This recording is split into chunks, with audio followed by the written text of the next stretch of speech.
السلام علیکم ورحمۃ اللہ وبرکاتہ، نحمدہ ونصلی علی رسولہ الکریم، اما بعد فاعوذ باللہ من الشیطان الرجیم، بسم اللہ الرحمن الرحیم، رب اشرح لی صدری ویسر لی امری واحلل عقدۃ من لسانی یفقہوا قولی۔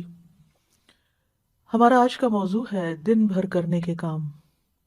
ہماری زندگی کا ہر دن نہایت اہم دن ہے، جو ہمیں زندگی میں ایک ہی بار ملتا ہے۔ جو دن گزر جاتا ہے وہ قیامت تک ہمیں واپس نہیں ملے گا، اس لیے ہمیں اپنے ہر دن کو سوچ سمجھ کر گزارنا چاہیے، اس سے بھرپور فائدہ اٹھانا چاہیے۔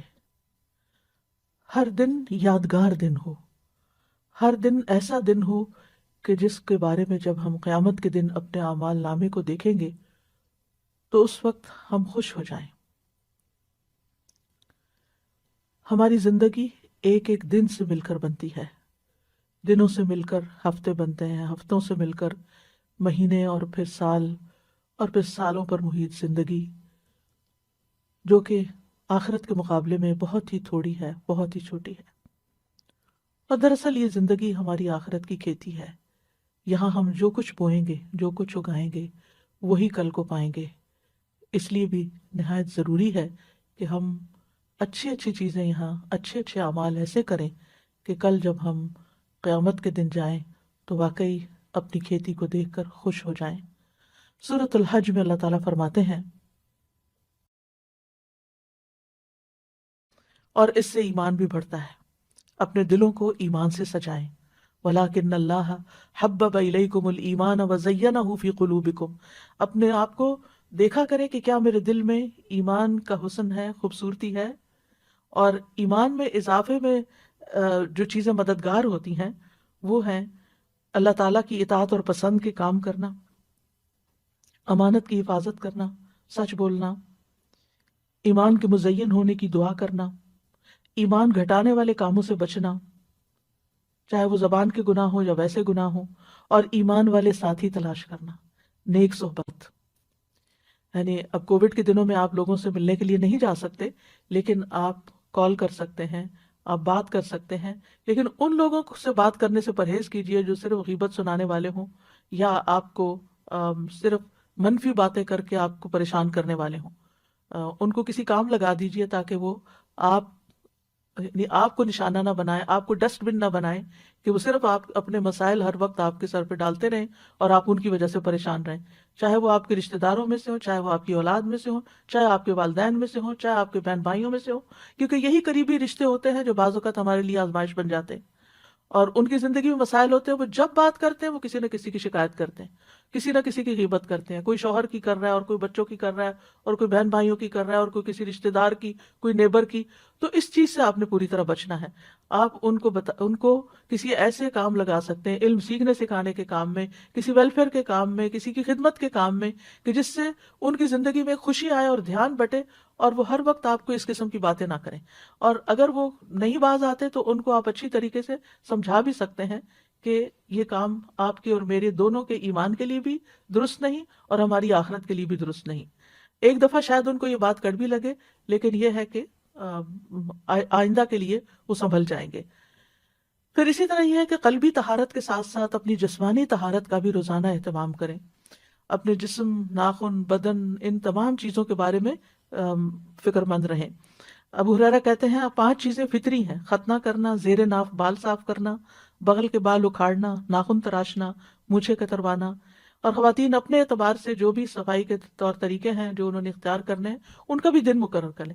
مثلاً اگر آپ نے ہر فرائیڈے مقرر کر رکھا ہے یا ہر سنڈے مقرر کر رکھا ہے، اگر آپ اپنی پرسنل ہائیجین کے لیے ٹائم فکس کر لیں گے تو انشاءاللہ آپ کو مشکل نہیں ہوگی۔ لیکن باقی ڈیلی نمازوں میں وضو کرتے ہوئے اچھی طرح اپنے آپ کو صاف کریں، ساتھ مسواک کریں۔ رسول اللہ صلی اللہ علیہ وسلم جب دن یا رات میں جب بھی سو کے اٹھتے تو وضو سے پہلے مسواک کیا کرتے تھے۔ آپ فرماتے ہیں اگر مجھے یہ ڈرنا ہوتا کہ میں مومنوں پر مشقت ڈال دوں گا تو میں انہیں ہر نماز کے وقت مسواک کا حکم دیتا۔ تو آپ اپنے وضو کی جگہ پر مسواک رکھ دیجئے۔ اگر مسواک کرنا آپ کو مشکل لگتا ہے ہر وقت تو ایک دفعہ دن میں کم از کم پراپر مسواک کریں، اور باقی اوقات میں ٹوتھ برش کے ساتھ بھی آپ اپنے دانتوں کو ہلکا پھلکا پھیر کے یہ کام کر سکتے ہیں۔ حضرت سمرہ سے مرفوعاً روایت ہے، یعنی رسول اللہ صلی اللہ علیہ وسلم نے فرمایا اپنے منہ کو مسواک کے ساتھ پاک رکھو کیونکہ یہ قرآن کا راستہ ہے۔ تو اپنے منہ کی صفائی اور اپنی زبان کی صفائی اور اپنے گلے کی صفائی، ان چیزوں کا بھی خاص خیال رکھیں۔ اور پھر وضو کے بعد دعا پڑھنا نہ بھولیں۔ یہ اپنے ڈیلی کے کاموں میں اگر آپ کو یاد نہیں رہتا تو کہیں لکھ کے لگا لیں۔ رسول اللہ صلی اللہ علیہ وسلم نے فرمایا جو وضو کرے اور اچھی طرح وضو کرے پھر یوں کہے اشہد ان لا الہ الا اللہ وحدہ لا شریک لہ واشہد ان محمدا عبدہ ورسولہ اللہم اجعلنی من التوابین واجعلنی من المتطہرین، اس کے لیے جنت کے 8 دروازے کھول دیے جائیں گے، وہ ان میں سے جس میں سے چاہے داخل ہو جائے۔ سبحان اللہ، کتنی مختصر سی دعا ہے لیکن کتنا بڑا اجر ہے، اس لیے اس کو نہ بھولیں۔ پھر اسی طرح یہ ہے کہ وضو کے بعد اگر آپ اذان سن رہے ہیں تو اذان کا جواب دینا نہ بھولیں۔ رسول اللہ صلی اللہ علیہ وسلم نے فرمایا جو شخص اذان سن کر یہ کہے یعنی اللہم رب هذه الدعوة التامة والصلاة القائمة آت محمدا الوسیلة والفضیلة وابعثه مقاما محمودا الذی وعدته، تو یہ قیامت کے دن نبی صلی اللہ علیہ وسلم کی اس کے لیے شفاعت جائز ہو جائے گی، لازم ہو جائے گی۔ حلت لہ شفاعتی یوم القیامہ، یعنی جو اذان کے بعد کی دعا پڑھے گا نبی صلی اللہ علیہ وسلم کی شفاعت پائے گا۔ اور اسی طرح وہ دعا کی قبولیت کا وقت ہوتا ہے، اس وقت کے لیے دعا سوچ رکھے کہ میں نے کیا دعا مانگنی۔ ایک نماز سے دوسری نماز کے بیچ میں جو چیز آپ کو بودر کرے، پریشان کرے، نیکسٹ اذان سے پہلے سوچ رکھیں کہ میں نے اذان کے بعد بھی یہ دعا خاص مانگنی، لیکن اس کے بیچ میں بھی آپ مانگ سکتے ہیں، اس منع نہیں ہے۔ پھر اسی طرح یہ ہے کہ اپنی جسمانی صحت کا خیال رکھنے کے لیے صرف کھانا پینا ہی کافی نہیں ہے بلکہ ورزش بھی ضروری ہے۔ آپ بریدنگ ایکسرسائز کریں، آپ اسٹریچز کریں، آپ واک کریں، اور اس میں 7 اذکار شامل کر لیں، یعنی اس ٹائم پر انسان اپنے اذکار مقرر کر لیں، جیسے تسبیحات ہیں، درود شریف ہے، استغفار ہے۔ واک کرتے وقت یہ سب پڑھنا بہت آسان بھی ہوتا ہے اور واک بھی بورنگ نہیں ہوتی، وہ آسان ہو جاتی ہے۔ اور پھر اگر ایک وقت میں آپ کو زیادہ ٹائم نہیں ملتا واک کرنے کا، 2 منٹ کر لیجئے، 5 منٹ کر لیجئے، ایک تسبیح کی دیر میں کر لیجئے۔ دن میں کئی دفعہ 5 منٹ بھی اگر آپ کریں گے تو انشاءاللہ اس سے آپ کا جسم مضبوط رہے گا۔ اور پھر یہ کہ جسمانی مضبوطی کے ساتھ ساتھ اپنی جذباتی صحت کا بھی ضرور خیال رکھیں، اور جذباتی صحت کے لیے ضروری ہے کہ اللہ پر توکل ہو، اللہ سے محبت ہو، اللہ سبحانہ وتعالیٰ کے ساتھ ایک تعلق ہو، دل ہی دل میں اللہ کو پکاریں، اس کو یاد کریں اور اس سے محبت پر خوش ہو جائیں۔ یعنی محبت جو ہے وہ انسان کو خوشی بخشتی ہے، تو جس شخص کی زندگی میں رب کی محبت آ جائے اس سے زیادہ خوش قسمت کوئی نہیں، اور اسی کو اپنا وکیل سمجھیں، اسی پر بھروسہ کریں، اسی سے دعائیں مانگیں، اسی سے لو لگائیں، اسی سے اپنے سارے شکوے شکایتیں کریں، اسی کو اپنے ساری مشکلات بتائیں اور اسی سے حل مانگیں۔ رب المشرق والمغرب لا الہ الا ہو فاتخذہ وکیلا، یہ سورۃ المزمل کی آیت ہے۔ شروع میں نبی صلی اللہ علیہ وسلم نے جب تبلیغ کا کام شروع کیا تو کیسی مشکلات پیش آئیں، لیکن آپ کو کیا بتایا گیا کہ اللہ رب العزت ہی کو اپنا وکیل بنائیں، اسی کو کارساز سمجھیں، اور اگر کہیں خوف خطرہ محسوس ہو تو اپنے آپ کو اپنے رب کی پناہ میں دیں۔ سورۃ غافر میں آتا ہے وقال موسیٰ انی عذت بربی وربکم انی عذت بربی وربکم من کل متکبر لا یؤمن بیوم الحساب۔ موسیٰ علیہ السلام کو جب فرعونیوں کا خوف ہوا تو انہوں نے کہا بے شک میں نے اپنے رب اور تمہارے رب کی پناہ لے لی، ہر اس متکبر سے جو یوم حساب پر ایمان نہیں رکھتا۔ تو جو چیز آپ کو کسی انسان کی طرف سے کوئی خوف محسوس ہو، کہیں پریشانی محسوس ہو، تو فوراً اس آیت کو پڑھ کر بلند آواز میں اپنے آپ کو تسلی دیں۔ حقیقت یہ ہے کہ قرآن مجید کے ساتھ اگر آپ کا تعلق مضبوط ہو تو آپ کو روزانہ کے مسائل کا حل اس میں ملتا ہی چلا جائے گا، اور حالات جس طرح کے بھی ہوں اللہ کی رحمت سے پر امید رہیں۔ اور اللہ کی رحمت کس کے قریب ہوتی ہے؟ محسنین کے۔ ان رحمت اللہ قریب من المحسنین۔ چاہے آپ طوفانوں کی زد میں ہو پھر بھی اللہ کی طرف رجوع کریں۔ موسیٰ علیہ السلام کی قوم آگے سمندر تھا اور پیچھے فرعون تھا، پریشان ہو گئی تو موسیٰ علیہ السلام نے کہا قال کلا ان معی ربی سیہدینی، ہرگز نہیں، پریشانی کی بات ہی نہیں، بے شک میرے ساتھ میرا رب ہے، وہ ضرور مجھے راستہ بتائے گا۔ اسی طرح کام کاج کے دوران غور و فکر جاری رکھیں، ذکر جاری رکھیں، اللہ سے دل دل میں باتیں کرتے رہیں، دعائیں کرتے رہیں۔ عقل مند لوگ قرآن مجید میں ان کو بتایا گیا الذین یذکرون اللہ قیاما وقعودا وعلی جنوبہم ویتفکرون فی خلق السماوات والارض ربنا ما خلقت هذا باطلا سبحانک فقنا عذاب النار۔ کون ہے عقل مند لوگ؟ وہ جو کھڑے بیٹھے اور لیٹے اللہ کو یاد کرتے رہتے ہیں اور آسمانوں اور زمین کی پیدائش میں غور و فکر کرتے ہیں اے ہمارے رب، اور کہتے ہیں اے ہمارے رب تو نے یہ سب کچھ بے مقصد پیدا نہیں کیا، تو پاک ہے، ہمیں آگ کے عذاب سے بچا۔ اور خاص طور پر جب آپ کچن میں کام کر رہے ہوں، کوکنگ کر رہے ہوں، اس وقت روزانہ کوشش کریں کہ آگ کے عذاب سے پناہ کی دعا کریں، کیونکہ وہاں آگ قریب ہوتی ہے تو انسان کے پھر دل سے دعا نکلتی ہے، یعنی اس سے بہتر موقع کوئی نہیں ہوتا کہ جب انسان آگ سے بچنے کی دعا کرے۔ تو کہنے کا مطلب یہ ہے کہ ذکر صرف مصلے پر نہیں ہوتا، ذکر چلتے پھرتے اٹھتے بیٹھتے کام کاج کرتے آپ کی زبان اللہ کے ذکر سے تر رہے، اور کیونکہ اللہ کا ذکر جو ہے کثرت سے کرنا کامیابی کا باعث ہے۔ سورۃ انفال میں آتا ہے وَاذْكُرُوا اللَّهَ كَثِيرًا لَعَلَّكُمْ تُفْلِحُونَ، اور اللہ کو بہت زیادہ یاد کرو تاکہ تم فلاح پاؤ۔ الا بذکر اللہ تطمئن القلوب، سن لو اللہ کی یاد سے دل اطمینان پاتے ہیں۔ اور سب سے افضل ذکر کیا ہے؟ لا الہ الا اللہ، خصوصاً جب دل گھبرائے تو کثرت سے پڑھے لا الہ الا اللہ۔ اس کا یہ مطلب نہیں کہ صرف ایک تسبیح کر کے رکھ دیں، اٹھتے بیٹھتے بھی لا الہ الا اللہ، اللہ اکبر، الحمدللہ، اللہ تیرا شکر ہے، سبحان اللہ، استغفر اللہ، یہ زبان پہ جاری ہوتے رہنے چاہیے تاکہ جب موت کا وقت آئے تو ذکر کرنے میں، لا الہ الا اللہ پڑھنے میں کوئی مشکل نہ ہو۔ پھر اسی طرح لا حول ولا قوت الا باللہ، رسول اللہ صلی اللہ علیہ وسلم نے حضرت ابو ہریرہ سے فرمایا لا حول ولا قوت الا باللہ زیادہ پڑھا کرو، یہ جنت کے خزانوں میں سے ایک خزانہ ہے، یعنی جنت میں اگر آپ کو خزانے چاہیے تو لا حول کی کثرت کر دیں۔ کثرت سے توبہ استغفار بھی کرنی چاہیے، کیونکہ استغفار سے رحمت کے دروازے کھلتے ہیں، دنیا کی ساری مشکلات حل ہوتی ہیں۔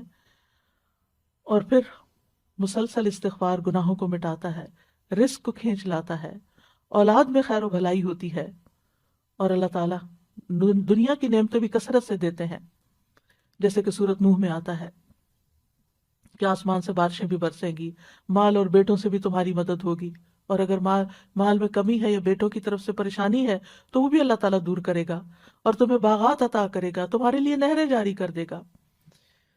پھر یہ ہے کہ دن بھر کے کاموں کو آپ آرگنائز کر کے کریں، یعنی اپنے آپ کو جتنا آپ ڈسپلن کریں گے اتنا ہی آپ کا دن زیادہ پروڈکٹیو ہوگا۔ وقت کا بہتر سے بہتر استعمال کریں۔ رسول اللہ صلی اللہ علیہ وسلم نے فرمایا دو نعمتیں ایسی ہیں جن کے بارے میں اکثر لوگ خسارے میں ہیں، ایک تندرستی اور دوسرے فراغت۔ بہت سے لوگ بہت سی چیزیں سوچتے ہیں لیکن کر نہیں پاتے، اور جب کرنے لگتے ہیں تو تھوڑی دیر میں دھیان ادھر ادھر ہو جاتا ہے اور پھر ہر چیز بکھر جاتی ہے، اینڈ آف دا ڈے انسان کہتا ہے میں نے تو کچھ کیا ہی نہیں، اور پریشانی پر پریشانی بڑھتی چلی جاتی ہے۔ اور چونکہ ہر انسان کی زندگی میں کوئی نہ کوئی امتحان ہوتا ہے، پریشانی ہوتی ہے، تو بعض اوقات انسان اس پریشانی میں اتنا مغلوب ہو جاتا ہے کہ جو بھی اس نے اپنے کام سوچے ہوتے ہیں وہ سارے ایک طرف رکھ کے کوئی ذہنی تفریح کا سامان کر لیتا ہے۔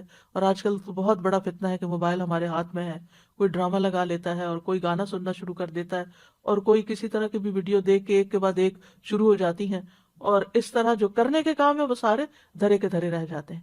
تو اس چیز کے بارے میں آپ نے بہت کانشیس ہونا ہے، کیونکہ انسان اگر ان چیزوں میں پڑا رہے تو چھوٹی چھوٹی پریشانیاں اس کو ڈسٹریکٹ کر سکتی ہیں، اور چھوٹی چھوٹی خوشیوں کا حصول اس کو ڈسٹریکٹ کر سکتا ہے، تو پھر انسان کا ایک دن بھی ضائع ہوا تو سمجھے اس نے بہت بڑا نقصان کیا۔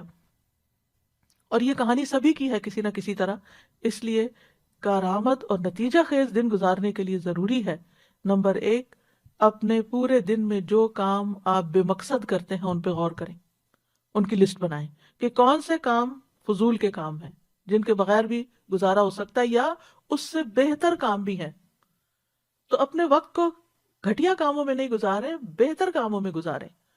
دوسرا یہ کہ اپنے سارے دن کے کاموں کے نتائج بھی دیکھیں کہ اس کا رزلٹ کیا ہے، آؤٹ کم کیا ہے، میں نے جو اس چیز پہ اتنا وقت لگا دیا تو میں نے کیا کمایا، کیا حاصل کیا۔ بعض اوقات ہم ایسے ہی کوئی لغو سی چیز دیکھنا شروع کر دیتے ہیں اور کہتے ہیں اس میں بھی لرننگ ہے، اینڈ میں پوچھے کیا لرن کیا، کیا سیکھا، کیونکہ بہت وقت صرف ایک نفس کی خواہش ہوتی ہے جس کے پیچھے انسان چل رہا ہوتا ہے۔ پھر یہ ہے کہ اب نمبر 3 اپنے مقصد پر نظر رکھیں کہ میرا کسی بھی کام کے کرنے کے پیچھے مقصد کیا ہے، یہ کام میں کیوں کر رہا ہوں. کوئی بھی مصروفیت آپ نے جو استعمال یعنی اختیار کی ہے یا شروع کی ہے، اور اس مقصد کے راستے میں جو چیز رکاوٹ ہے اس رکاوٹ کو پہلے دور کریں، ورنہ آپ منزل پہ نہیں پہنچ سکتے. پھر اسی طرح یہ کہ اہم اور ضروری، چوتھی چیز یہ کہ اپنے اہم اور ضروری کاموں کو متعین کریں. یہ چیزیں میری زندگی میں بہت امپورٹنٹ ہیں جنہیں میں نے کرنا ہے، اور ان کو لکھ لیں باقاعدہ. یعنی اہم ترین کاموں کو، یعنی اپنی پرائرٹی لسٹ بنائیں، اہم ترین کاموں کو لکھ لیں. جو آپ کا ٹارگٹ ہے، جو گول آپ حاصل کرنا چاہتے ہیں، اس کے لیے کیا چیز مددگار ہوگی اس کو بھی ساتھ لکھ لیں. مثلا آپ نے ایک کام لکھا کہ مجھے یہ کام کرنا ہے، چاہے آپ لکھنے کا کوئی کام ہے یا پکانے کا ہے یا کوئی صدقہ خیرات کا یا ویلفیئر کا یا جس بھی طرح کا کوئی کام ہے، یا آپ کی ڈیوٹی سے ریلیٹڈ کوئی کام ہے. تو ویسے تو سارے کام بڑے اہم لگ رہے ہوتے ہیں، لیکن اہم ترین کاموں کو ٹاپ پرائرٹی پر رکھیں کہ یہ مجھے پہلے کرنا ہے، اور کس طرح کرنا ہے وہ بھی ساتھ پلان کریں. اور پھر یہ ہے کہ جب کام شروع کریں تو پانچویں چیز یہ ہے کہ اپنے مقصد کو حاصل کرنے کے لیے فوکسڈ رہیں. کیونکہ بہت سے لوگ سب کچھ کر لیتے ہیں لیکن جب کام شروع کرتے ہیں تو اس پہ فوکس نہیں کرتے، لہٰذا کام ختم نہیں ہوتا. رکاوٹ آتی ہے تو اس کو دور کریں، سولوشن نکالیں، حل نکالیں. اور اگر ایک طریقے سے آپ کا ٹارگٹ حاصل نہیں ہوا تو کوئی دوسرا طریقہ اختیار کریں. امید کے ساتھ کام کریں، مایوس نہ ہو، کیونکہ یہ نہیں ہوتا کہ جو چیز ہم سوچیں وہ ویسے ہی ہو بھی جائے. بعض اوقات ہو جاتی ہے اور بعض اوقات نہیں بھی ہوتی. اور چھٹی بات یہ ہے کہ سستی سے بچیں اور کاموں کو لٹکائیں نہیں، اچھا بعد میں صحیح، اچھا کل صحیح، اچھا صبح صحیح. اور ساتویں بات یہ کہ جب روٹین نہیں ہوتی تو پھر بہت سے کام چھوٹ جاتے ہیں. اپنی ڈیلی روٹین سیٹ کریں. آپ سمجھیں کہ آپ کے دن کے 24 گھنٹے آپ کے پاس 24 باکسز ہیں. آپ دیکھیں کہ آپ نے ہر گھنٹے میں اس باکس کے اندر کیا ڈالا ہے. کوئی فائدے کی چیز ڈالی یا کوئی بیکار سٹفنگ کی ہے یا کوئی کوڑا کرکٹ ڈال دیا. اور قیامت کے دن جب آپ جا کے وہ باکس کھولیں گے تو آپ کو پتہ چلے گا کہ یہ گھنٹہ بھی بیکار تھا اور یہ بھی اور یہ بھی، یہ میں نے کیوں کیا. اس وقت پھر پریشان ہونے کا فائدہ نہیں. تو اگر آپ امیجنری باکسز بھی بنا لیں یا آپ اپنے کسی کاغذ کو لے کے اس پہ 24 خانے ڈال کے اپنا ٹائم ٹیبل بنائیں اور ٹائم لکھ لیں، جس ٹائم سے آپ شروع کریں گے وہیں پہ جا کے ختم ہوگا. آپ شیٹ کے اوپر سارے خانے، جو نیند کا ٹائم ہے اس کو آپ الگ کر لیں، اور باقی جو بیداری کے ٹائم ہے ان کو آپ لکیر لگا کے ہر گھنٹے کا کام لکھیں کہ اس گھنٹے میں مجھے کیا کرنا ہے. اگر آپ وہ لکھ لیں گے تو پھر کوشش کریں کہ اس گھنٹے میں وہی کام کریں، کوئی اور نہ کریں، الا یہ کہ کوئی بہت بڑی ایمرجنسی ہو تو پھر اس کام کو کسی اور کام کے ساتھ آپ ملا سکتے ہیں. تو جب تک آپ کی ڈیلی روٹین نہیں ہوگی، گھڑی کے ساتھ آپ نہیں چلیں گے تو آپ کا ڈے پروڈکٹیو نہیں ہوگا. بہت ضروری ہے کہ ہر چیز کے لیے وقت نکالا جائے، اپنی جسمانی ضروریات کے لیے بھی، روحانی ضروریات کے لیے بھی، ذہنی ضروریات کے لیے بھی، جذباتی ضروریات کے لیے بھی، دین کے کاموں کے لیے بھی. اور پھر اس کے لیے اپنے نفس سے جہاد کرنا ہوگا، کیونکہ ان النفس لامارۃ بالسوء، نفس تو انسان کو برائیوں پر بہت اکساتا ہے، اور نفس کے خلاف جہاد سب سے افضل جہاد ہے. نبی صلی اللہ علیہ وسلم نے فرمایا، اللہ عز و جل کی ذات کی خاطر تیرا اپنے نفس اور خواہش سے جہاد کرنا افضل جہاد ہے. اور اس میں کبھی اپنی نیند کو قربان کرنا اور کبھی اپنی کسی پسندیدہ چیز کو قربان کرنا کہ نہیں اب اس چیز کا وقت نہیں. لٹرلی بہت دفعہ ایسا ہوتا ہے کہ جیسے پیاس بھی لگی ہوتی ہے یا بھوک بھی شدید لگی ہوتی ہے لیکن نہیں وقت ہوتا وہ کھانے کا، کھانے کے لیے وقت نہیں نکلتا کیونکہ اس سے زیادہ اہم کام کوئی اور ہوتا ہے. تو انسان یہ جو قربانی کرتا ہے اس وقت اپنے کھانے پینے کی یا اپنے آرام کی، یہی نفس کے ساتھ جہاد ہے کہ مجھے میری پرائرٹی یہ ہے اور یہ کام آج مجھے کرنا ہے اور یہ میرے ٹارگٹس ہیں، ان کو میں نے اچیو کرنا ہے. تو انشاءاللہ اللہ سبحانہ وتعالیٰ بہت آسانی کریں گے. اور کچھ چیزیں آپ پھر ملٹی ٹاسکنگ میں بھی لا سکتے ہیں، دو کام اکٹھے بھی کر سکتے ہیں تاکہ آپ کا وقت بچے. اور اگر آپ وقت میں برکت لانا چاہتے ہیں نا تو 5 نمازیں وقت کی پابندی کے ساتھ ادا کریں، کیونکہ ان الصلاۃ کانت علی المؤمنین کتابا موقوتا، بے شک نماز ایمان والوں پر ہمیشہ سے ایسا فرض ہے جس کا وقت مقرر کیا ہوا ہے. اور سب سے افضل عمل کیا ہے؟ نماز کو اس کے اول وقت پر ادا کرنا. نمازوں کے وقت کو ضائع کرنے والے کے لیے ہلاکت ہے. فویل للمصلین الذین هم عن صلاتهم ساہون. یہ کون لوگ ہیں؟ یہ وہ لوگ ہیں جو اپنے وقت کو ٹال کے نماز پڑھتے ہیں لیکن تاخیر سے پڑھتے ہیں، غیر ضروری کاموں میں زیادہ وقت لگا دیتے ہیں، نماز کی تاخیر کر دیتے ہیں اور پھر اس میں جلدی جلدی نماز پڑھ کے اٹھ جاتے ہیں، ایسی نماز کو منافق کی نماز کہا گیا۔ مصعب بن سعد سے روایت، انہوں نے کہا میں نے اپنے والد سے کہا اے ابا جان، آپ نے دیکھا اللہ تبارک و تعالیٰ کا یہ فرمان الذین هم عن صلاتهم ساہون، تو ہم میں سے کون ہے جو نماز میں نہیں بھولتا، جس کے دل میں خیال نہیں آتے؟ انہوں نے کہا اس کا یہ مطلب نہیں، اس آیت سے مراد وقت کا ضائع کرنا ہے کہ انسان فضول کاموں میں لگا رہے یہاں تک کہ وقت ضائع کر دے، یعنی نماز کا اصل وقت چلا جائے۔ اس لیے نماز اپنے وقت پر، ایسا نہ ہو کہ فجر کی نماز قضا ہو جائے اور ایسا نہ ہو کہ سوئے رہیں، کیونکہ نبی صلی اللہ علیہ وسلم نے اپنا ایک خواب بیان کرتے ہوئے فرمایا، آپ نے خواب میں دیکھا کہ ایک شخص تھا جس کا سر پتھر سے کچلا جا رہا تھا، وہ قرآن کا حافظ تھا مگر وہ اس سے غافل ہو گیا اور فرض نماز پڑھے بغیر سو جاتا تھا۔ اور پھر نماز لیٹ کرنا جو ہے نفاق کی علامت ہے۔ منافق سورج کو دیکھتا رہتا ہے، جب شیطان کے دو سینگوں کے درمیان وہ ہوتا ہے، یعنی غروب ہونے کے قریب ہوتا ہے، تو اٹھ کر چار ٹھونگے مارنے لگ جاتا ہے اور ان میں اللہ کا ذکر نہیں کرتا۔ یعنی کہ جو منافقوں کے بارے میں قرآن مجید میں آتا ہے وَلَا يَأْتُونَ إِلَى الصَّلَاةِ إِلَّا وَهُمْ كُسَالَىٰ، کہ وہ نماز سستی کے ساتھ پڑھتے ہیں، سستی کر کر کے پڑھتے ہیں، دیر سے پڑھتے ہیں، تھک کے، دنیا کے کاموں سے تھک کے پھر نماز پڑھتے ہیں اور اس میں کوئی خشوع و خضوع نہیں ہوتا۔ نماز جو ہے قبر میں بھی ساتھ ہوگی، حفاظت کرے گی، نماز بندے کی حفاظت کرے گی، لیکن کس کی نماز؟ وہ جو اپنی نمازوں کی حفاظت کرتا ہے۔ والذین هم علی صلاتہم یحافظون۔ بندے کو جب قبر میں رکھا جاتا ہے تو وہ اور لوگ رکھ کے قبر میں دفنا کے جاتے ہیں تو جانے والوں کے زمین پہ جو جوتوں کی آواز آتی ہے وہ بھی سنتا ہے۔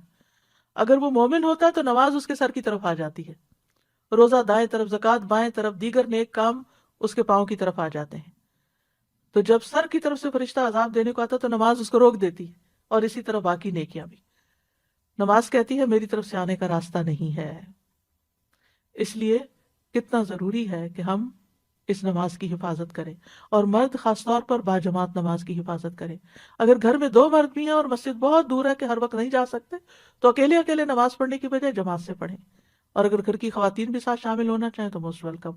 اور اگر مسجد بھیج سکتے ہیں اور بچے چھوٹے ہیں، یعنی آپ خود تو نہیں جا سکتی لیکن ان کو مسجد لے جا بھی سکتی ہیں اگر آپ کے ہسبینڈ مصروف ہیں یا وہ اویلیبل نہیں ہے، تاکہ بچے مسجد کی عادت ڈالیں۔ اور پھر نماز کے وقت سے ذرا پہلے جائیں تاکہ نماز کی سنتیں ادا ہوں۔ جو شخص دن میں 12 رکعتیں ادا کرے اس کے لیے جنت میں گھر بنا دیا جاتا ہے، 2 فجر سے پہلے، 4 ظہر سے پہلے، 2 ظہر کے بعد، 2 مغرب کے بعد اور 2 عشاء کے بعد، یہ 12 رکعتیں بنتی ہیں۔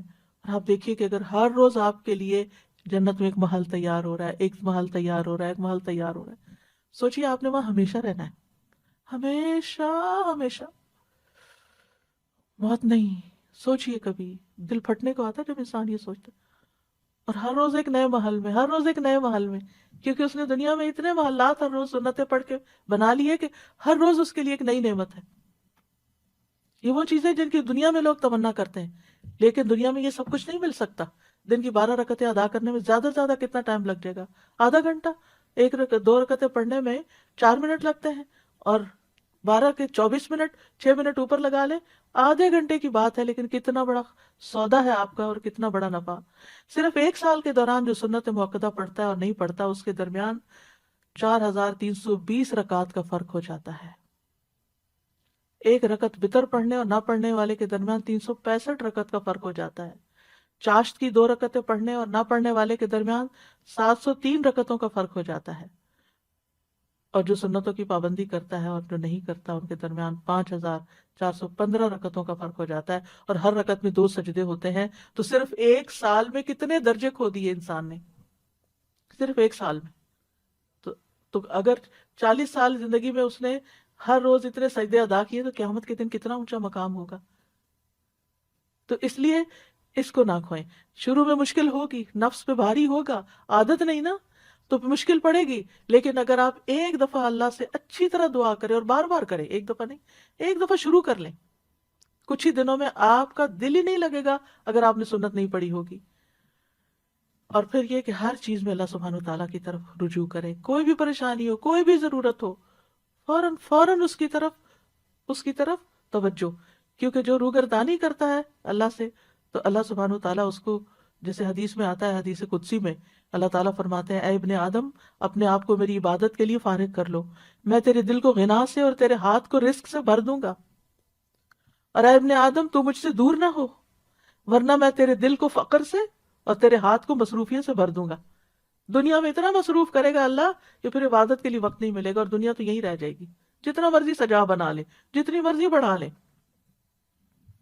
اور پھر یہ کہ ہر کام عبادت سمجھتے ہوئے کریں، ہر کام، جیسے کھانا پکانا، واشنگ کرنا، یعنی لانڈری کرنا، گھر کی صفائی کرنا، برتن دھونا، یہ ساری کی ساری چیزیں عبادت ہے، کیونکہ آپ دوسروں کی خدمت کر رہے ہیں، اور اس میں کبھی بھی کسی پہ احسان نہ جتائیں، نہ اپنے بچوں پہ، نہ شوہر پہ، نہ کسی اور پہ۔ اور پھر یہ کہ نیکیوں میں سبقت لے جائیں، آگے بڑھیں، یعنی جو لوگ نیک کام میں جلدی کرتے ہیں، اولئک یسارعون فی الخیرات وہم لہا سابقون، جو لوگ نیک کاموں میں جلدی کرتے ہیں یہی ان میں آگے نکلنے والے ہیں۔ کوشش کریں کہ نیکی کے ہر کام میں حصہ ڈالیں۔ ابو ہریرہ کہتے ہیں رسول اللہ صلی اللہ علیہ وسلم نے فرمایا، آج تم میں، یعنی دن بھر کے کرنے کے کام ہے نا، اسی مناسبت سے یہ حدیث سنا رہی ہوں، آپ نے فرمایا آج تم میں سے کس نے روزے کی حالت میں صبح کی؟ ابو بکر رضی اللہ عنہ نے فرمایا میں نے، عرض کیا میں نے۔ آپ نے فرمایا آج تم میں سے کس نے مریض کی عادت کی؟ ابو بکر رضی اللہ عنہ نے کہا میں نے۔ آپ نے فرمایا تم میں سے کس نے جنازے میں شرکت کی؟ ابو بکر رضی اللہ عنہ نے کہا میں نے۔ آپ نے پوچھا کس نے مسکین کو کھانا کھلایا آج؟ حضرت ابو بکر نے کہا میں نے۔ مروان کہتے ہیں مجھے معلوم ہوا کہ اس پر نبی صلی اللہ علیہ وسلم نے فرمایا کہ جب کسی شخص میں ایک دن میں یہ ساری خصلتیں جمع ہو جائیں، یعنی یہ سارے کام وہ ایک دن میں کر لے، دن بھر کرنے کے کاموں میں اگر یہ موقع مل گئے اور اس نے کر لیے، وہ جنت میں ضرور داخل ہوگا۔ کتنی بڑی بات ہے! لیکن ہم بعض اوقات ہمیں پتہ بھی ہوتا ہے، اور پھر مردوں کے لیے خاص طور پہ جنازہ پڑھنا، تو اس میں ایک جنازے کا جو ثواب ہے 2 قرات کے برابر، کوئی قرات جو ہے وہ پہاڑ برابر ہوتا ہے۔ تو جب ایک صحابی کو دیر سے یہ حدیث پتہ چلی تو وہ ہاتھ ملنے لگے، یعنی پچھتانے لگے کہ ہم نے اتنے قرات ضائع کر دیے، کتنے مواقع تھے۔ بہت سے لوگ حرم جاتے ہیں، وہاں جنازہ پڑھنے کا وقت بھی ہوتا ہے لیکن اس کو نکل پڑتے ہیں، تو وہ کتنے منٹ لگتے، چند اور منٹ، جو دعا یاد کر لے انسان اور بخشش کرتا رہے، اور جب دوسروں کے لیے آپ کریں گے تو کوئی آپ کے لیے بھی کرے گا۔ پھر یہ کہ نیکیوں کے کام کرنے کے ساتھ ساتھ گناہوں سے ضرور بچیں، یعنی نافرمانی کے کاموں سے بچیں، یہ بھی کرنے کا کام ہے۔ جہنم کے سامنے رکھے نا انسان تو گناہوں سے بچ سکتا ہے۔ جہنم کی حقیقت جب سمجھ آ جاتی ہے نا انسان کو، تو زندگی کا رخ بدل جاتا ہے، زندگی تبدیل ہو جاتی ہے۔ تو اس لیے اچھے کام بھی کریں لیکن ساتھ برائیوں سے بچیں بھی ضرور، یعنی ایسے کام نہ کریں کہ جس سے لوگوں کو اذیت ہو، دوسروں کو اریٹیٹ نہ کریں، نیگ نہ کریں، کوئی ایسا کام نہ کریں کہ جس سے دوسرا آپ سے بیزار ہونے لگے، جو، اور اس کے لیے کرائیٹیریا، جو اپنے لیے پسند نہیں وہ دوسرے کے لیے بھی نہ کریں۔ پھر یہ ہے کہ اللہ کی محبت کی خاطر، اللہ کے چہرے کی خاطر یہ کام کیا کریں کہ لوگوں سے اچھے اخلاق سے پیش آئیں، کیونکہ میزان میں سب سے بھاری نیکی اچھا اخلاق ہوگا، اور اس میں سب سے پہلے اپنے والدین کو خوش کریں، ان کی پیشانی چومیں، ان کے چھوٹے چھوٹے کام کریں، ان کے ساتھ جو بھی نیکی کر سکتے ہیں زندگی میں کریں، اور اگر فوت ہو چکے ہیں تو ان کے لیے صدقہ خیرات کرتے رہیں، دعائیں کرتے رہیں، ان کی زندگی میں بھی اور مرنے کے بعد بھی۔ رب ارحمہما کما ربیانی صغیرا، رب ارحمہما کما ربیانی صغیرا، اے میرے رب ان پہ رحم فرما جیسے انہوں نے مجھے بچپن میں شفقت سے پالا تھا۔ سب کے لیے خیر کا باعث بنے، خصوصاً گھر والوں کے لیے، اور اس خیر میں صرف ان کی دنیا بنانا ہی نہیں ہے، ان کی آخرت کی بھی فکر کریں۔ یعنی بعض اوقات ہم لوگ خود دین کی طرف آ جاتے ہیں لیکن گھر والوں کو بھول جاتے ہیں۔ پھر اسی طرح یہ ہے کہ کسی کے سوال سے تنگ نہ ہو، چاہے بچے ہی کوئی چیز مانگ رہے ہیں یا ویسے کوئی سوال پوچھ رہے ہیں، آپ سے پوچھے جا رہے ہیں تو پریشان نہ ہو، یا کوئی اور آپ سے مسئلہ پوچھ لیتا ہے تو ڈانٹے نہیں، وَأَمَّا السَّائِلَ فَلَا تَنْهَرْ، کیونکہ بعض اوقات یہ ہوتا ہے جو والدین بزرگ گھر میں ہو وہ ایک ہی بات بار بار پوچھتے ہیں، یا آپ کے ہسبینڈ ایک ہی چیز روز پوچھنے شروع ہو جاتے ہیں، تو اس پر آپ کو غصہ آ جاتا ہے کہ کل بھی بتایا تھا پھر آج وہی بات پوچھ رہے ہیں، اب تو اس لیے بہتر یہ ہے کہ اس وقت اپنے آپ کو کنٹرول کر لیں، اور یا جواباً سوال کر دیں کہ آپ کا کیا خیال ہے، آپ ذرا سوچیں، ذہن پہ زور ڈالیں، کیونکہ بعض اوقات وہ صرف بات بڑھانے کے لیے آپ سے وہی بات پوچھ لیتے ہیں جو پہلے بھی پوچھی ہوتی ہے. تو سوال سے تنگ نہیں ہونا. بچہ کچھ مانگ رہا ہے تو تنگ نہیں ہونا، شٹ اپ کال نہیں دینی کہ چپ ہو جاؤ تو میرا سر کھا گئے ہو، میں فارغ ہو کے دوں گی. نہیں، اپنا کام روک دیں، جا کے اس کی ضرورت پوری کر دیں اور پھر آگے بڑھیں. جہاں بھی بیٹھیں، جہاں بھی کھانے کی ٹیبل پہ بھی بیٹھیں، خیر پھیلانے والے ہوں، مبارک بن جائیں. کن مبارکن اینما کنتا، جہاں بھی ہو مبارک بنے. اور وہ کیسے؟ ابن قیم کہتے ہیں آدمی کی برکت یہ ہے کہ جہاں بھی مقیم ہو خیر کی تعلیم دے، اچھی بات زبان سے نکالے، اچھی بات کریں. اسی لیے نبی صلی اللہ علیہ وسلم کھانے میں نقص نہیں نکالتے تھے کہ وہ یعنی کہ ہو سکتا ہے آپ کو پسند نہ ہو لیکن دوسرے کو بھی آپ بدمزہ کر رہے ہیں کھانے کی شکایت کر کر کے. اور بچوں کی تربیت کے لیے کھانا کھانے کا وقت بہترین وقت ہے جب آپ ان کے ساتھ بیٹھ کر آپ ان کو کوئی اچھی بات بتا سکتے ہیں، لیکن اللہ کی خاطر اس وقت ان کی کھچائی نہ شروع کر دیں کہ دن بھر کے بعد اب ہاتھ آئے ہیں. بہت سے لوگ کھانے کی میز پہ بیٹھ کے ان کا حساب کتاب شروع کر دیتے ہیں اور ان کی سارے دن کی جو کام کاج ہے ان کی محاسبہ شروع کر دیتے ہیں، اور اس طرح سارے گھر والوں کا کھانا جو ہے وہ بدمزہ کر دیتے ہیں. اس سے بھی بچنا چاہیے. پھر پڑوسیوں کی خبر گیری کریں، ان کے کھانے پینے کا خیال رکھنا. نبی صلی اللہ علیہ وسلم نے فرمایا اے ابو ذر، جب تم سالن پکاؤ تو شوربہ زیادہ کر لو، پڑوسی کی خبر گیری کرو. یعنی کسی بھی طرح اپنے اپنے کلچر کے مطابق آپ پڑوسی کا، اپنے دوستوں کا خیال رکھ سکتے ہیں. مریض کی عیادت اگر جا نہ سکیں، جیسے کووڈ پیشنٹس کا آپ وزٹ نہیں کر سکتے، فون پر عیادت کر لیں، میسج کر لیں، کیونکہ یہ بھی نیکی کے کاموں میں سے ایک ہے اور آج کل یہ نیکی کمانے کا بہت موقع ہے. پھر سلام کو گھر میں بھی عام کریں، باہر بھی اور گھر میں. یعنی میک شور کہ صبح اٹھتے ہی گھر والوں کو سلام کریں، بچوں کو سلام کریں، بچے آپ کو سلام کریں. مرد گھر سے باہر گئے نماز پڑھنے کے لیے، واپس آئے سلام کریں. اگر وہ نہ کریں تو آپ سلام کریں اور حال بھی ضرور پوچھیں، کیا حال ہے آپ کا، کیسی رات گزری. بس اتنا سا جملہ ان کا دل بڑھا دے گا، اس سے محبتوں میں اضافہ ہوتا ہے. اور سلام کرنا بخشش کا باعث ہے. رسول اللہ صلی اللہ علیہ وسلم نے فرمایا بے شک بخشش کو لازم کرنے والے امور سلام کو عام کرنا اور اچھی طرح گفتگو کرنا ہے. یعنی آپ سلام کر رہے ہیں، سلامتی کی دعا دے رہے ہیں، گھر والے سلامت ہوں گے تو آپ کے بھی دل سکون میں ہوگا، اور ساتھ آپ کی اپنی بخشش ہو رہی ہے. کر سلام رہے ہیں اور آپ کے گناہ معاف ہو رہے ہیں. آتے جاتے چلتے پھرتے گھر میں سلام کرتے رہیں. بچوں کو بھی خود سلام کریں کہ ان کو عادت ہو جائے. پھر گھر والوں کے کاموں میں ان کی مدد بھی کریں، اور یہ عورتوں مردوں دونوں کے لیے ہے، بڑوں کے لیے چھوٹوں کے لیے. حضرت عائشہ سے اسود نے پوچھا کہ نبی صلی اللہ علیہ وسلم اپنے گھر میں کیا کرتے تھے؟ انہوں نے کہا کہ نبی صلی اللہ علیہ وسلم اپنے گھر کا کام کاج کیا کرتے تھے اور ان کی خدمت کرتے تھے. جب نماز کا وقت ہوتا تو کام چھوڑ کر نماز کے لیے چلے جاتے. ایک اور روایت میں ہے کسی نے پوچھا کہ آپ گھر میں کیا کرتے تھے؟ کہا کہ وہ بھی انسانوں کی طرح انسان تھے، وہ اپنے کپڑوں کو صاف کرتے، بکری کا دودھ دو لیتے، اپنے کام خود کر لیتے تھے، یعنی نبی صلی اللہ علیہ وسلم. تو پھر بیٹوں کو بھی عادت ڈالنی چاہیے یا مردوں کو بھی کہ گھر والوں کے ساتھ تعاون کریں، اور اگر ان کے پاس وقت بالکل نہیں تو گھر والوں کی مدد کے لیے کچھ نہ کچھ انتظام کریں. نبی صلی اللہ علیہ وسلم نے فرمایا تم میں سے بہتر وہ ہے جو اپنے گھر والوں کے لیے بہتر ہو، اور تم سب کی نسبت میں اپنے گھر والوں کے لیے بہتر ہوں. اور اسی طرح گھر والوں پر خوش دلی سے خرچ کرنا چاہیے، خصوصاً مردوں کو جن کے اوپر نان نفقہ فرض ہے، سنت نفل نہیں ہے، فرض ہے. آدمی اپنی ذات پہ، اپنی بیوی بچوں پہ اور اپنے خادم پہ جو خرچ کرتا ہے وہ صدقہ ہوتا ہے. پھر اسی طرح یہ ہے کہ باہم گفتگو سے ماحول کو خوشگوار رکھیں، ہر وقت تلخ باتیں نہ کریں، ہر وقت گھر والوں کے استاد نہ بنے رہیں، ہر وقت انسٹرکشنز نہ دیتے رہیں، کسی غلطی پر بہت زیادہ سرزنش نہ کریں، تھوڑی سی بات سے احساس دلائیں، ورنہ آپ کی خاموشی بھی بہت بڑا سبق ہے. بات کرتے ہوئے یاد رکھیں کہ آپ کی ہر بات لکھی جا رہی ہے، فرشتے لکھ رہے ہیں، کرام کاتبین لکھ رہے ہیں. اور اگر آپ اپنی زبان کی حفاظت کریں گے تو نبی صلی اللہ علیہ وسلم نے اس کو خوشخبری دی ہے، فرمایا خوشخبری ہے اس کے لیے جس نے اپنی زبان پہ قابو پا لیا.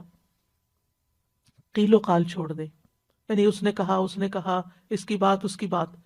آج کل چونکہ کووڈ پھیلا ہوا ہے تو گھر میں بعض اوقات کوئی ویکسین کے خلاف بات شروع کر دیتا ہے، کوئی کسی بیماری کے بارے میں، تو اس پر اچھے سے توجہ دلانی چاہیے کہ یہ لوگوں کی باتیں ہیں، اس پر صحیح علم حاصل کرنے کی ضرورت ہے.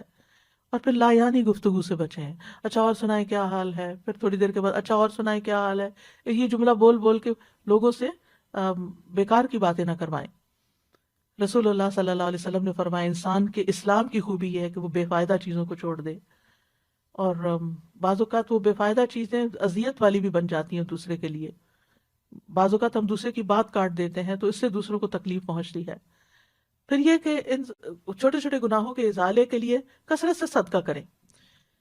قرآن مجید میں آتا ہے کہ مرتے وقت یا مرنے کے بعد میت کیا چاہے گی؟ رب لولا اخرتنی الی اجل قریب فاصدق، اے میرے رب تو نے مجھے قریبی مہلت کیوں نہ دی کہ میں صدقہ کرتا۔ اہل علم کہتے ہیں میت صدقے کا اس لیے کہتی ہے کیونکہ موت کے بعد وہ صدقہ کا بہت بڑا فائدہ دیکھتی ہے کہ صدقہ کرتا تو میرے لیے آج کتنی خوشیاں ہوتی ہیں۔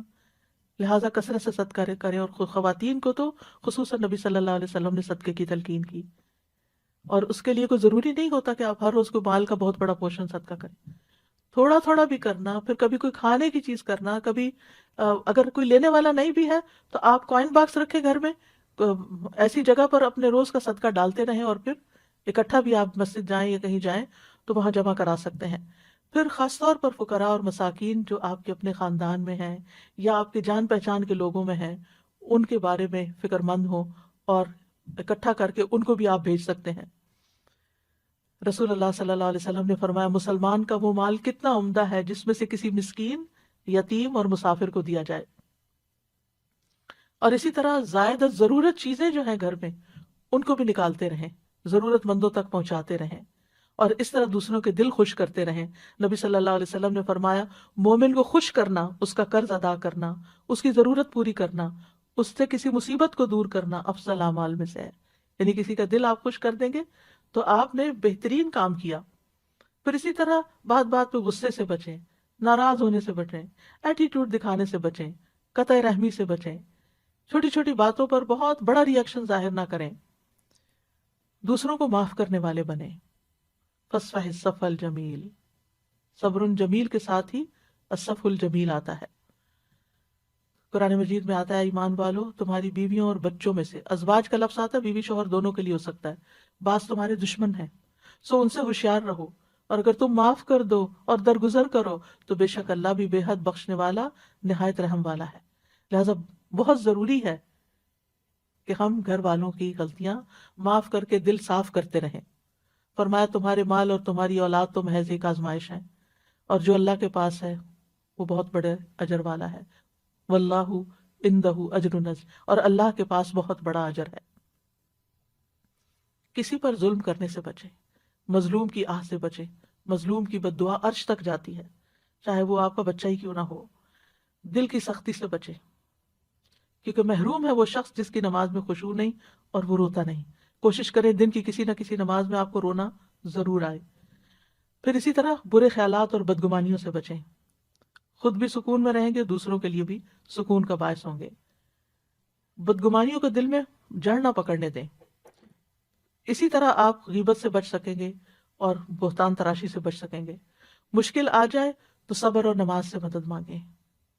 انبیاء کا طریقہ یہ تھا کہ جب کوئی پریشانی آتی فوراً نماز کی طرف لپکتے تھے۔ پریشانی اور غم میں لا الہ الا اللہ پڑھے، یہ عرش تک جانے والا کلمہ ہے۔ دعاؤں کو لازم کر لیں، اٹھتے بیٹھتے دل میں چھوٹی سی کوئی مشکل آ گئی نا فوراً دیر اینڈ دین دعا کریں، اور تنگی کے بعد آسانی کا انتظار کریں۔ ان مع العسر یسرا فان مع العسر یسرا، کیونکہ صبر کے مدد جو ہے صبر کے ساتھ آتی ہے، تنگی کے ساتھ ہی کشادگی ہے، اور سختی کے ساتھ آسانی بھی ہے۔ اور پھر اس طرح دن میں ان چیزوں پر عمل کرتے ہوئے جب رات ہو تو آپ کا آخری کام اللہ کا ذکر ہو۔ سونے کے مسنون اذکار جو ہیں، یعنی سوتے وقت کے مسنون اذکار، ان کو پڑھنا نہ بھولیں۔ سورۃ ملک پڑھیں، سورۃ ملک عذاب قبر سے بچانے والی ہے۔ ہمیں نہیں پتا ہماری یہ رات آخری رات ہو، اور پھر انسان اپنے آپ کو اللہ کی حفاظت میں دے کر سوئے۔ اگر باوضو سو سکیں تو بہت اچھا ہے، کیونکہ جب بھی آپ کی آنکھ کھلے گی اور آپ سائڈ بھی بدلیں گے تو فرشتہ آپ کے لیے دعا کرتا رہے گا، جو اس کام پر مقرر ہو جائے گا آپ کے لیے کہ آپ کے لیے بخشش کی دعا کرے۔ تو ایک مومن کا دن پروڈکٹیو دن ہوتا ہے. میں نے باقی روزمرہ کی روٹین سے متعلق باتیں اس لیے نہیں کی کہ ہر ایک کے اپنے دنیا کے کام جو ہیں الگ الگ ہیں، لیکن جب آپ اپنے کاموں کا اور عبادات کا وقت مقرر کریں گے اور نیکی کے یہ کام کریں گے تو انشاءاللہ خیر ہی خیر ہوگی.